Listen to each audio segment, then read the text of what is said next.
जय हिंद दोस्तों, आज के टॉप डिफेंस हेडलाइंस है।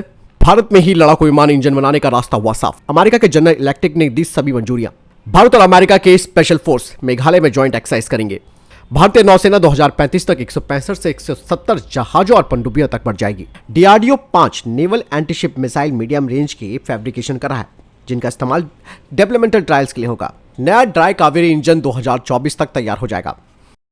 बढ़ते पहले अपडेट की तरफ, भारत और अमेरिका के स्पेशल फोर्सेस अगले हफ्ते भारत में एक संयुक्त अभ्यास वज्र प्रहार करेंगे। 21 दिवसीय अभ्यास आतंकवाद विरोधी हवाई और विशेष अभियानों में प्रशिक्षण प्रदान करने के उद्देश्य से उमरोई छावनी मेघालय में शुरू होगा। वज्र प्रहार श्रृंखला का ये 14वां संस्करण है। पिछला अभ्यास हिमाचल प्रदेश के बकलोह में आयोजित किया गया था। इस अभ्यास का मकसद भारत और संयुक्त राज्य अमेरिका के बीच द्विपक्षीय रक्षा सहयोग को मजबूत करना है, विशेष रूप से विशेष अभियानों के क्षेत्र में। बढ़ते नेक्स्ट अपडेट की तरफ दोस्तों, भारतीय नौसेना के लिए बनने वाले twin engine deck based fighter jet में जो इंटरनल कैनन है वो नहीं होगी। इसके बजाय टेडबीएफ में 30 mm की तोप को हथियार खंडों के बीच केंद्र रेखाओं से यानी कि सेंट्रल लाइन से जुड़े एक पॉड से अटैच किया जाएगा और ये कॉन्फ़िगरेशन इस फाइटर जेट की प्रतिभा को और बढ़ाएगा, जिससे कि ये जमीन या फिर समुद्र आधारित लक्ष्यों पर हमला करने के लिए उपयुक्त बन जाएगा। हालांकि अन्य विमानों के साथ डॉग फाइट में इसकी प्रभावशीलता को कम कर सकता है और ये एक ऐसा सिनेरियो होता है जहां इंटरनल जो कैनन होती है वो पारंपरिक रूप से महत्वपूर्ण भूमिका निभाती है। बढ़ते नेक्स्ट अपडेट की तरफ, भारत में LCA Mark II fighter jet के इंजन जनरल इलेक्ट्रिक के साथ मिलकर बनाने वाला जो रास्ता है वो साफ हो चुका है। अमेरिका ने इसके लिए सारी मंजूरी दे दी है।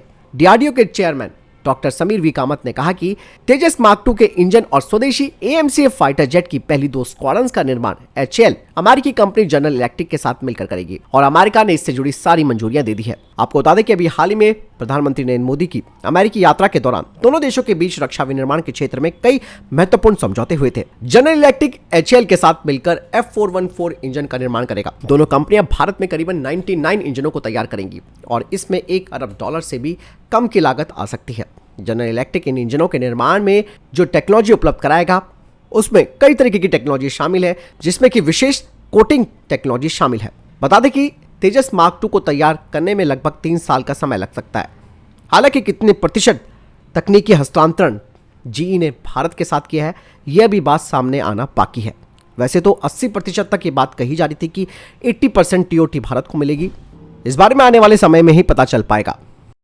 बढ़ते नेक्स्ट अपडेट की तरफ, भारतीय नौसेना के प्रमुख आर हरिकुमार जी ने कहा कि भारतीय नौसेना आने वाले सालों में काफी महत्वपूर्ण वृद्धि करेगी। उन्होंने कहा कि भारतीय नौसेना का आकार 2035 तक 165 से 170 शिप्स और पनडुब्बियों तक बढ़ जाएगा।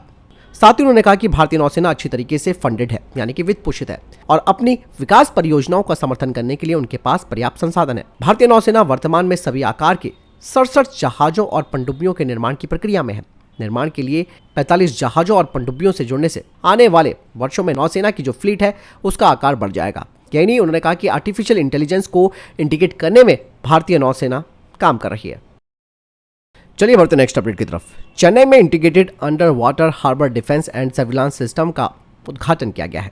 बता दें कि ये जो integrated under water harbour defence and surveillance system है ये सभी सतह या फिर उप सतह खतरों का पता लगाना और उन पर नजर रखना और बंदरगाहों की 24 घंटे सुरक्षा प्रदान करना इसका काम है। बता दें कि इससे चेन्नई बंदरगाह पर भारतीय नौसेना की निगरानी क्षमता और बढ़ जाएगी। ये जो integrated under water harbour defence and surveillance system है ये मल्टी सेंसर प्रणाली है जो पानी के नीचे के वातावरण की एक व्यापक तस्वीर प्रदान करने के लिए रडार, सोनार और इलेक्ट्रो ऑप्टिकल सेंसर सहित अलग अलग प्रकार के सेंसर को इंटीग्रेट करती है। इस सिस्टम में कमांड एंड कंट्रोल सिस्टम भी है जो ऑपरेटरों को रियल टाइम में सिस्टम की निगरानी और मैनेजमेंट करने में सक्षम बनाता है।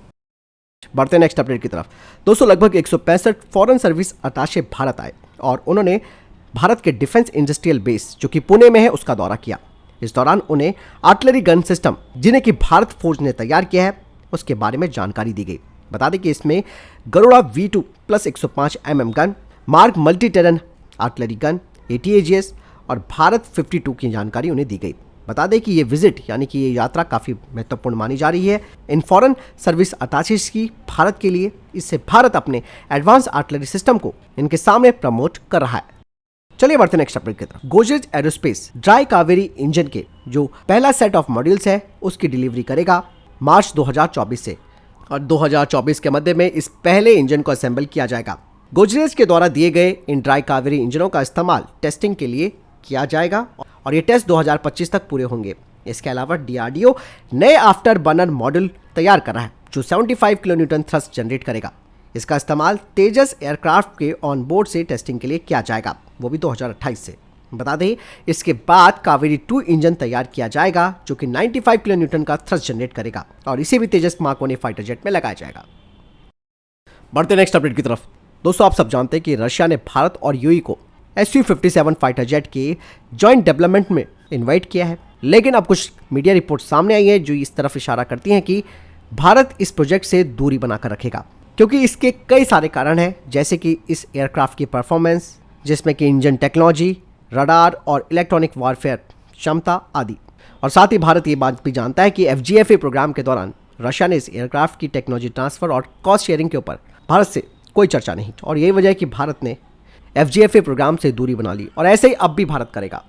बढ़ते नेक्स्ट अपडेट की तरफ। दोस्तों ब्रिटेन ने अपने एयरक्राफ्ट कैरियर से अनक्रूड एयरक्राफ्ट की टेस्टिंग की है। आपको बता दें कि मोजावे जो कि विशेष रूप से संशोधित ड्रोन है, उसका परीक्षण रॉयल नेवी के एयरक्राफ्ट कैरियर से किया गया है। इस दौरान मोजावे ने टेक ऑफ और लैंड किया HMS Prince of Wales aircraft carrier से। मोजावे का ऑफर हालांकि अमेरिका ने भारत को भी कर रखा है। चलिए बढ़ते नेक्स्ट अपडेट की तरफ। दोस्तों new space research and technology ने भारतीय सेना के साथ मिलकर एक महत्वपूर्ण मील का पत्थर हासिल किया है। हाल ही में एक युद्धाभ्यास के दौरान अपनी अत्याधुनिक टेक्नोलॉजी का उन्होंने प्रदर्शन किया जो कि भारतीय सेना की बढ़ती जरूरतों को पूरा कर सकती है। New space research and technology ने भारतीय सेना के ऑपरेशनल स्ट्राइक कोर्स सेटिंग में अपने स्वार्म ड्रोन सॉल्यूशन की शुरुआत के साथ ऐतिहासिक मील के पत्थर को चिन्हित किया। स्वार्म ड्रोन के उपयोग ने सिचुएशनल अवेयरनेस और रणनीतिक क्षमता को बढ़ाने में अपना महत्वपूर्ण प्रदर्शन किया। आपको बता दें कि इस कंपनी के ड्रोन्स ने global positioning satellite system denying setting में कठोर परीक्षणों से ये गुजरा, जिसने चुनौतीपूर्ण वातावरण में अपनी फ्लेक्सिबिलिटी और अनुकूलशीलता का प्रदर्शन किया। यही नहीं, इसके अलावा न्यू स्पेस रिसर्च टेक्नोलॉजी ने अपने 50 किलोग्राम भारी लिफ्ट यानी कि lift load carriage autonomous drone का भी प्रदर्शन किया, जो कि भारतीय सेना को लॉजिस्टिक सहायता प्रदान कर सकता है। तो ये थे फिलहाल अभी तक के टॉप डिफेंस और स्पेस अपडेट्स। वीडियो के संबंध में कोई प्रश्न जवाब है, आपका कोई सवाल है, कमेंट सेक्शन में लिखकर जरूर पूछ सकते हैं। मिलता हूं नई वीडियो के साथ। चैनल जरूर सब्सक्राइब कीजिएगा। जय हिंद, वंदे मातरम।